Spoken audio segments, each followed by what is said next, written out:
Hoy quiero compartirle un tema que le he titulado El Dios que ordena a tu favor. ¿Sabía que Dios nunca pide, nunca ruega? Que Dios lo que hace es ordenar. ¿Cuántos sabemos eso? ¿Sí lo sabemos? Dios da órdenes. Nosotros muchas veces somos los que estamos rogando, pidiéndole a personas, pero Dios no. Dios es un Dios soberano, todopoderoso. Y le tengo una buena noticia. Ese Dios es su Padre Celestial. Parece que no estamos aquí todavía. El Dios que da órdenes es su Padre Celestial. Quiero mostrarle algunos versículos donde Dios da órdenes. Vaya conmigo, por favor, primer libro de Reyes, capítulo 17, versículo 9. Este es Elías padeciendo de hambre, producto de que hay una sequía. Y observe lo que el Señor le dice. Elías, estoy hablando de Elías y una viuda. Cuando hablamos de una viuda, estamos hablando de una persona en necesidad. Pero el Señor le dice a Elías, versículo 9, levántate, vete a Sarepta de Sidón y mora ahí. He aquí, lea conmigo esta parte, por favor, yo he dado orden allí a una mujer viuda que te sustente. Le he ordenado a una persona que te sustente. También vaya conmigo, por favor, a Jonás capítulo 2, versículo 10. Este es Jonás que estaba atrapado en el vientre del pez. Y a propósito, la Biblia no dice que era una ballena. Y le menciono esto, ¿sabe por qué razón? Porque nada en la Biblia está escrito por casualidad. ¿Sabía usted que la ballena no podría tragarse a un ser humano a pesar de su tamaño? Pero la Biblia no dice que era una ballena. La Biblia dice que era un gran pez. Vaya conmigo, versículo 10. Y mandó el Señor, léalo por favor conmigo. Y mandó el Señor al pez y vomitó a Jonás en tierra. ¿Qué podemos apreciar acá? A un Dios que está dando órdenes. Cuando Jesús vino a esta tierra, entonces descubrimos también que Jesús es Dios. Y Juan capítulo 1, versículo 1, cuando usted lee, dice, en el principio era el verbo, que es palabra, en el principio era la palabra, y la palabra era con Dios. Y aquí viene algo un poquito diferente, dice, y Dios era la palabra, o sea, Dios era Jesús. Y el énfasis es precisamente de la deidad de Cristo. Y este versículo de en el principio era el verbo es la misma expresión que se utiliza en Génesis capítulo 1, que dice, en el principio creó Dios los cielos y la tierra, haciendo similitudes a Jesús. Cuando Jesús aparece en la tierra, Él es 100% hombre, necesitaba dormir, necesitaba comer, necesitaba bañarse, todas las necesidades comunes. No obstante, también era 100% Dios. Y veamos entonces al Jesús divino a través de las Escrituras. Marcos capítulo 4, versículo 39 al 41. Y despertándose, Jesús estaba dormido, había una gran tormenta, pero él iba muy cansado, y lo despiertan. Y despertándose, reprendió al viento y dijo al mar, léalo conmigo, calla, enmudece. Y el viento cesó y se hizo grande bonanza. Versículo 41. Ellos temieron con gran temor y se decían el uno al otro, entonces, ¿quién es este que hasta el viento y el mar, y lo lee conmigo, le obedecen? Cuando decimos le obedecen, ¿qué significa?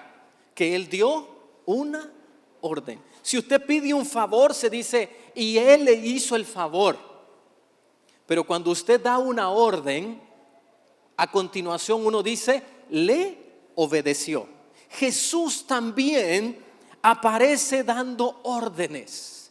Y ahora quiero llevarle al libro de Daniel. Daniel era un verdadero hombre de Dios. Un hombre que amaba a Dios, caminaba en integridad, no lo podían agarrar por ninguna parte. ¿Ha escuchado? El apóstol Pablo utiliza una palabra que es irreprensible. las palabras que hoy nosotros utilizamos muchas veces no conocemos de dónde se originó.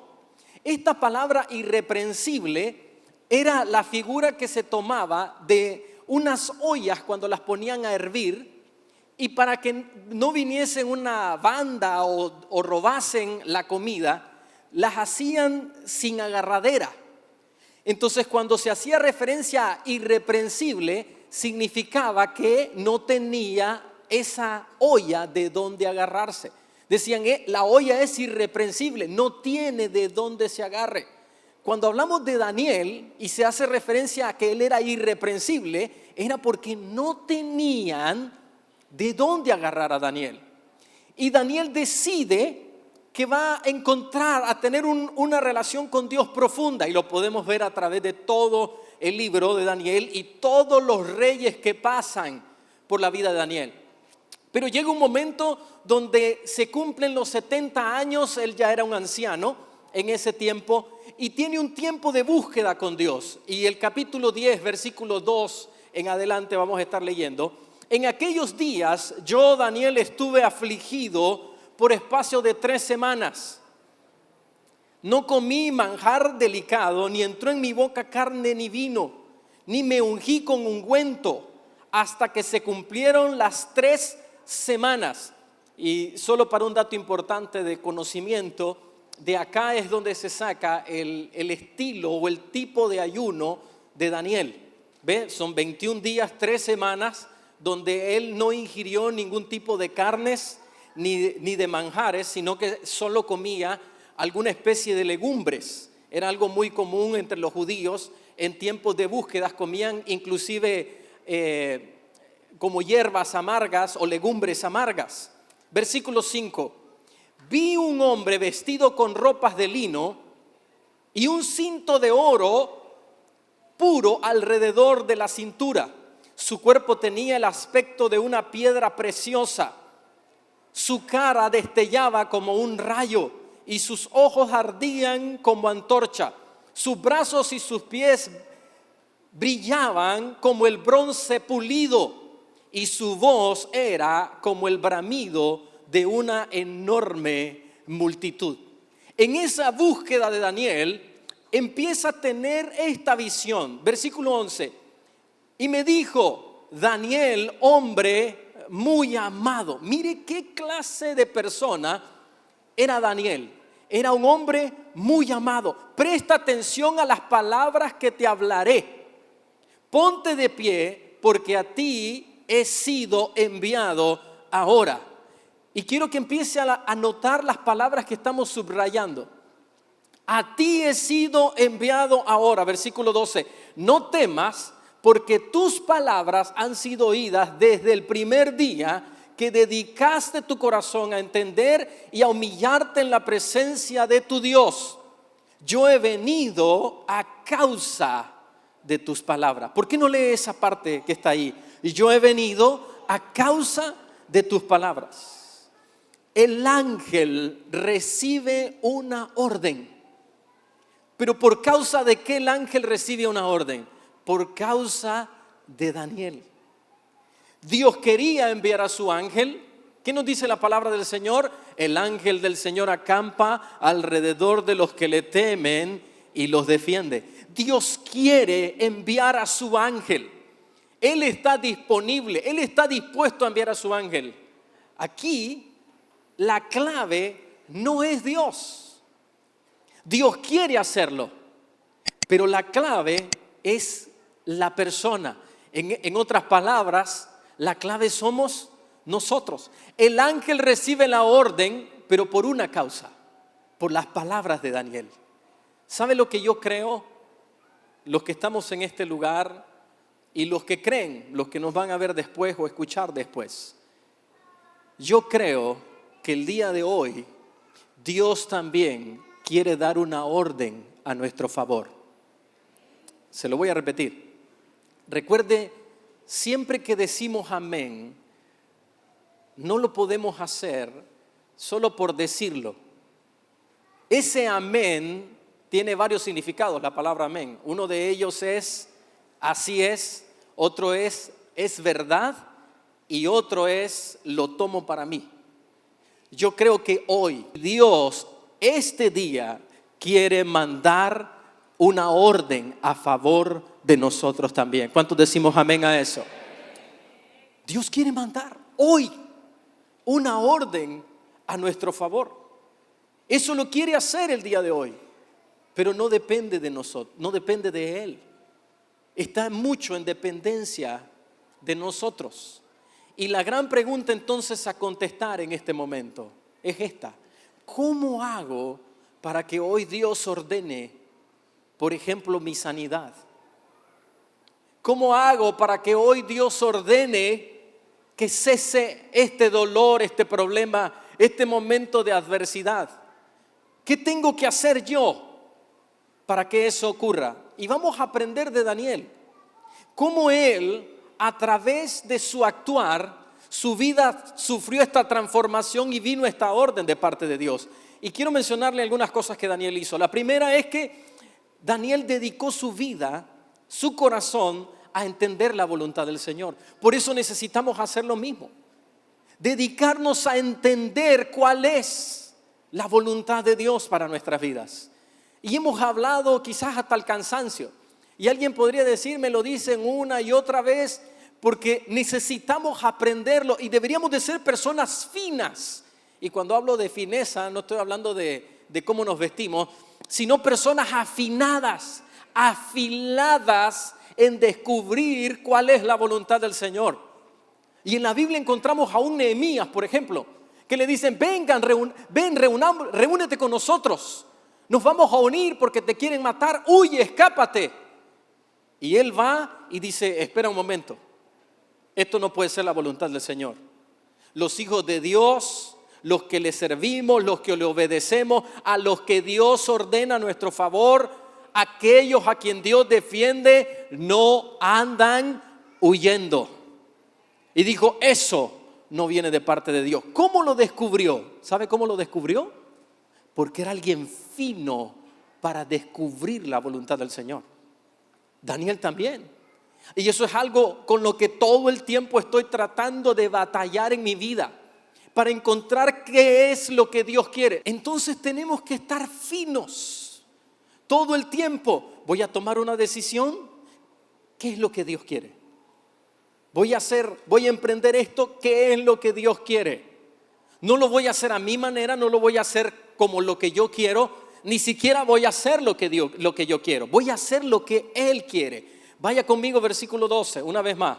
No temas, porque tus palabras han sido oídas desde el primer día que dedicaste tu corazón a entender. Dedicaste tu corazón.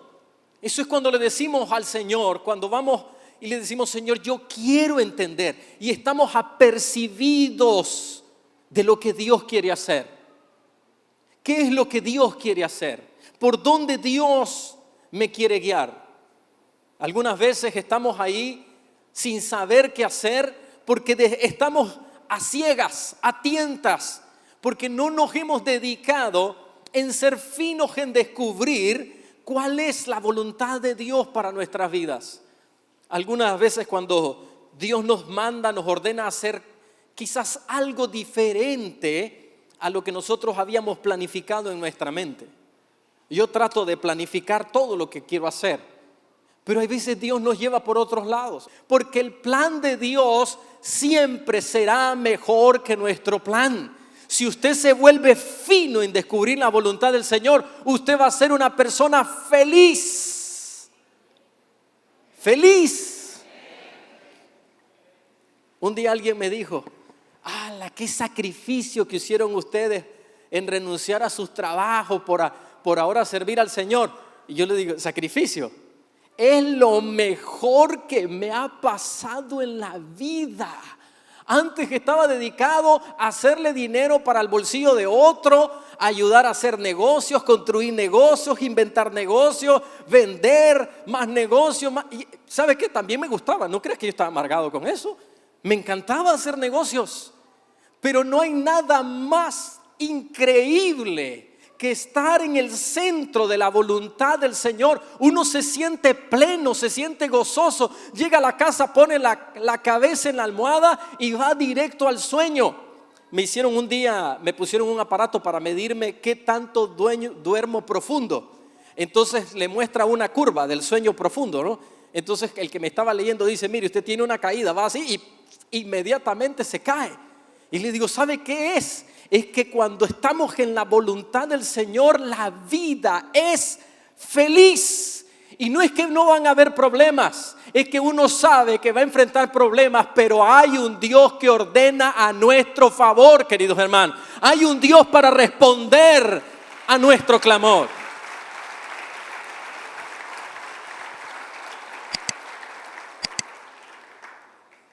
Dedicaste tu corazón a entender. Quiero animarle a hacer algo esta mañana. Dedique su corazón, su vida, a decirle, Señor, quiero entender. Estoy deseosa de entender. Lo segundo que podemos aprender de Daniel, él se humilló. Él aprendió a humillarse delante del Señor. Y vaya conmigo una vez más al versículo 12. Dedicaste tu corazón, y mire lo que dice a continuación, a humillarte. Dedicó su corazón, aparte de entender, también a humillarse. Humillar su corazón. Y quiero leerle una definición que me encantó. Una definición de humillación. Cita así: reconocer que no podemos solos, que necesitamos, en este caso, de Dios. La definición decía que necesitamos de otros. Si usted cree que usted puede solo, inténtelo. Va a alcanzar algunas cosas, porque Dios es misericordioso. Dice su palabra que Él hace salir el sol sobre buenos y malos. Pero si usted quiere realmente, como dice Mateo capítulo 5, felices, felices, felices, bienaventurados. Si usted quiere que eso se cumpla en su vida, usted y yo vamos a necesitar reconocer que tenemos una necesidad. Claro que vamos a ser ayudados por hombres, porque Dios utiliza cualquier persona. Dios puede utilizar cualquier persona, pero sobre todas las cosas es cuando sabemos que no podemos solos. Y vamos a la presencia del Señor y le decimos, Señor, yo no puedo solo. ¿Por qué no dice esto conmigo? Yo no puedo solo. Saber que no podemos solos. Hay algunas personas que cuando hablamos de humillación se extravían, se pierden. Y se pierden, ¿sabe por qué razón? Porque no han entendido dónde hay que humillarse. En una ocasión estaba en una iglesia pequeña a la que asistíamos. Y dice alguien, yo quiero dar un testimonio. Entonces pasa la persona al frente a dar testimonio y dice, miren hermanos, usted no sabe quién soy yo. Yo soy una llaga. Y había salido una canción recientemente que decía una llaga podrida. No sé si la he escuchado, todavía suena. Yo soy una llaga. Y no una llaga cualquiera, yo soy una llaga podrida. Yo me siento que soy un gusano. Y un gusano come muerto. Y empieza a hablar la persona. Yo estaba diciendo, wow, ¿y qué será esta persona? ¿Un asesino? ¿Un violador? ¿Violó a algún familiar? O sea, ¿qué tipo de persona es esta? Y después lo fuimos conociendo, no habían tales. No era ningún asesino, era una persona común y corriente que simplemente quería humillarse, pero haciéndolo en el lugar incorrecto. Algunas veces así estamos. No sabemos dónde nos vamos a humillar. ¿Dónde cree que nos vamos a humillar? ¿Dónde se humilló Daniel? Porque estamos aprendiendo de él. ¿Sabe dónde nos vamos a humillar? En la presencia del Señor a través de la oración. Es en la presencia de Dios. Y también cuando vaya a la presencia de Dios, esta persona dio ese testimonio entre comillas. Y un día teníamos como un lugar donde nos íbamos a arrodillar para orar. Tenía así como una esponjita. Entonces decía el pastor, venga, vamos a orar. Y ya pasábamos, yo salía corriendo para poder agarrar lugar, porque si no había que estar en el piso, ¿no? Entonces voy y me pongo y está, usted va a decir, qué hermano más metiche, se estaba metiendo en la oración de otro, pero era imposible no escuchar a esta persona. Cuando nos fuimos a arrodillar, escucho a una persona al lado mío diciendo, Señor, como decía ese hermano, soy una llaga podrida. Entonces imagínate, acabo de escuchar a llaga podrida y de repente digo, ay, aquí está otra llaga podrida. Gusano, y empieza a hablar. Y utilizó las palabras de David cuando dijo, soy un perro muerto. Esa no es la forma. Y humillarse delante de Dios no es denigrarnos, porque permítame decirle esto, usted y yo no somos cualquier persona. Usted no es cualquier persona. ¿Sabe por qué razón? Porque dentro de su vida está nada más y nada menos que el Cordero de Dios que quita el pecado del mundo. Amén. No es cualquier persona. Hace un tiempo atrás le conté esta experiencia que había una persona que tenía problemas mentales y dice un hermano, vamos a ir a echarle el demonio. Y nos fuimos a orar. Entonces vamos a orar y empieza la oración, ¿no? Y alguien diciendo, cierren los ojos, porque cuidado se le sale a esta persona y se le mete a usted el demonio. Y uno jovencito, ¿no? Ay, Señor. Y habían llevado una gallina. Y entonces, pero mire, bíblicamente es cerdo el que hay que traer. No, pero es que el cerdo es caro, mejor una gallinita. Unas locuras. Pero cuando uno entiende dónde tiene que humillarse verdaderamente, es en la presencia del Señor cuando uno reconoce, yo no puedo solo, Señor, yo no puedo solo. Y no andando hablando locuras. Cuando ya fui leyendo la palabra del Señor, en ese tiempo todavía no había llegado a Apocalipsis. Y cuando llego a Apocalipsis, donde dice, he aquí, 3:20, ¿verdad? He aquí yo estoy a la puerta y llamo. Si alguno oye mi voz y abre la puerta, entraré a él, cenaré con él y él conmigo. Significa que Dios hace su habitación, ¿dónde? Dentro del Hijo del Señor. Un día fui donde una de esas personas y le dije, mire, no vuelva a decir que se le puede salir un demonio a alguien y se le mete a otro. ¿Sabe por qué razón? Porque nadie le puede patear la puerta al rey. Cuando el rey está en su trono, nadie lo saca. Jesús está en su corazón. Usted no es cualquier cosa. Usted es un hijo, una hija del Señor. Una hija del rey. Un hijo del rey. Eso no es cualquier cosa. Entonces no podemos andar utilizando ese tipo de palabras. Tampoco es que vamos a ser orgullosos y decirle, Señor, aquí viene tu hijo. Tengo derechos a propósito. Usted sabe cómo son los hijos. Ay, ¿por qué? Y lo maltratan a uno los hijos. No, te va a ir diciendo, Señor, yo soy tu hija, yo soy tu hijo. La sangre de Jesús ha venido sobre mi vida, pero tengo que reconocer que te necesito, que no puedo solo. Bienaventurados los pobres en espíritu. Señor, quiero ser pobre en espíritu. ¿No saben que pobreza espiritual es cuando uno va y le dice al Señor, yo no puedo solo, no estoy completa solo, te necesito? Es en ese momento, en la humillación, en la presencia del Señor.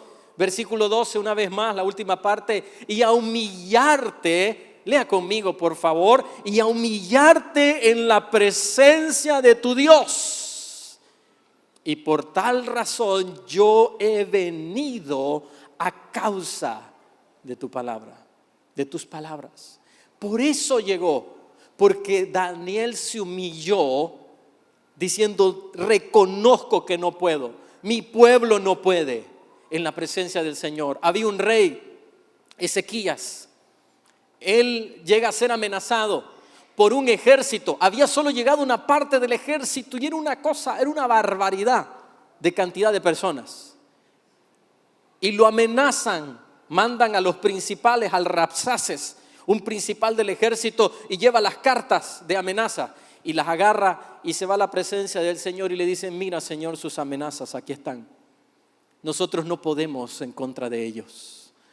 Ellos amenazan y dicen que ¿dónde están los dioses de los otros pueblos? Por eso venimos aquí. Esa es la diferencia. Allí está la diferencia. Cuando nos humillamos delante de la presencia del Señor. Carta de Pedro, capítulo 5, versículo 6, nos dice: humíllense bajo la poderosa mano de Dios para que Él los exalte cuando fuere tiempo. Humíllense en la presencia del Señor. Ahora, cuando entramos en este proceso, quiero que sepa algo. Es un proceso infalible, porque Dios nos ha dado promesas y Dios va a dar órdenes. Pero cuando esa orden viene, no crea que el enemigo se va a quedar de brazos cruzados. Cuando hay una orden a nuestro favor, hay un enemigo que se va a oponer. ¿Por qué razón? ¿Usted cree que el enemigo quiere verle bien? ¿Verle bien en su matrimonio? ¿Verle sano? Él quiere traer una oposición. Va a atacar su fe, va a atacar su familia, va a venir una oposición.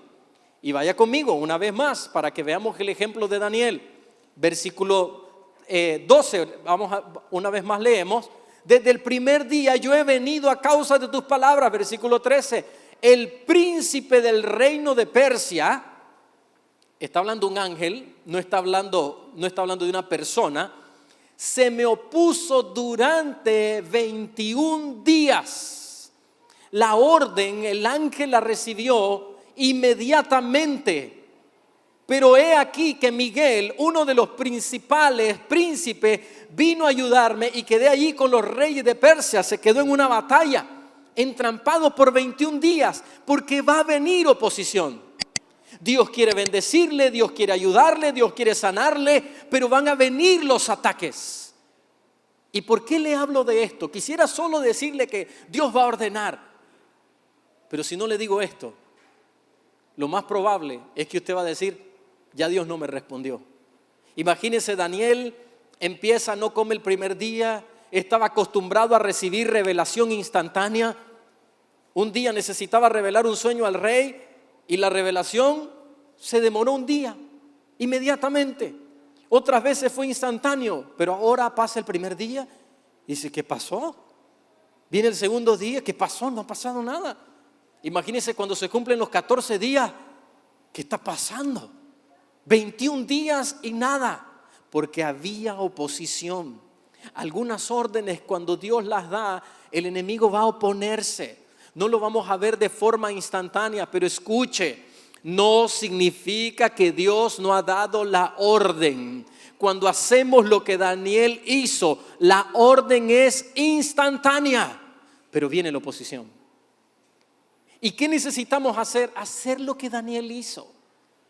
Tal vez usted dice: ya le pedí al Señor por mi sanidad y no la recibí. Siga humillándose, siga clamando al Señor. Debemos persistir en esos tiempos de oración. Yo tengo de orar por mi hijo 10 años, el día de hoy está cumpliendo 13. Cuando tenía 3 añitos de edad nos dieron el diagnóstico. He orado por 10 años por él. Y si usted me dice: pastor, ¿y no está cansado? No me voy a cansar nunca. Yo sé que la orden ha sido dada, pero el enemigo se está oponiendo. Pero hay algo que debemos de tener conciencia: mayor es el que está en nosotros que el que está en el mundo. Mayor es el que está en usted. Amén. Vamos a darle fuerte, alegrarnos en él, porque la orden es dada y nosotros le vamos a creer. Y siga peleando entonces. No se rinda. Es que yo no veo cambio en mi familia. No se rinda, siga peleando. Yo no veo cambio en mi matrimonio. No se rinda, porque la orden ha sido dada. Hay una respuesta que Dios tiene para su vida. ¿Y qué nos dice la palabra del Señor? En Él las promesas son sí, amén. Sí en Él. En el Señor son sí y recibimos ese sí. Quiero concluir llevándole a las palabras de Jesús. Se levanta esta tormenta. Dicen que en una ocasión el César iba en una nave gigantesca, en la nave del emperador, y empieza una tormenta tan grande que ya habían arrojado todo por la borda ya no sabían qué más hacer y todos estaban remando, trabajando. Ellos tenían un grupo de esclavos que eran los que remaban, pero también empezaron a remar, aún los soldados, haciendo todo lo posible. Y descubren a un hombre sentado, haciendo nada. Y el encargado de los soldados le dice a este hombre: ¿qué estás haciendo ahí sentado? ¿Tú no te das cuenta que estamos a punto de que este barco se hunda? Y entonces él dijo esto: el emperador va en este barco, y si el emperador va en este barco no se puede hundir. Qué interesantes las palabras de este hombre, un emperador humano. ¿Sabe qué deberíamos de hacer los cristianos? Aprender. El emperador del universo va en su barca. Su barca no se puede hundir porque Él está en su corazón. Amén. Esa barca no se va a hundir.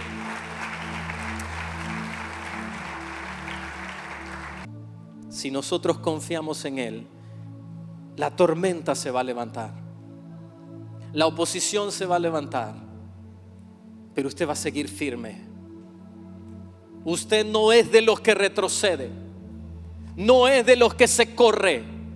Usted es de los que están firmes y le dicen al Señor: la tormenta la veo gigantesca y te veo dormido. Los discípulos estaban ahí, marineros expertos, a punto de decir: vamos a perder la vida, y ven a Jesús bien dormido. Te veo dormido, pero no se dormirá el que nos guarda. No se dormirá. El que habita al abrigo del Altísimo mora bajo la sombra del Omnipotente. Diré al Señor: castillo mío, Dios mío, en quien confiaré. Él te librará del lazo del cazador.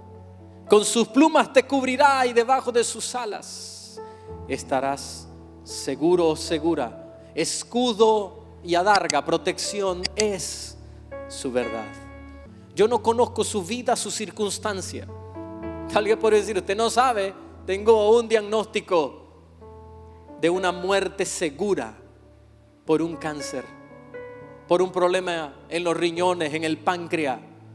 Tengo una amenaza de muerte sobre mi vida. Yo no la conozco, pero usted y yo conocemos al que puede ordenar a nuestro favor si hacemos lo que Daniel hizo. Dar esos pasos sencillos y decir: Señor, aunque se levante la oposición, yo te voy a creer a ti.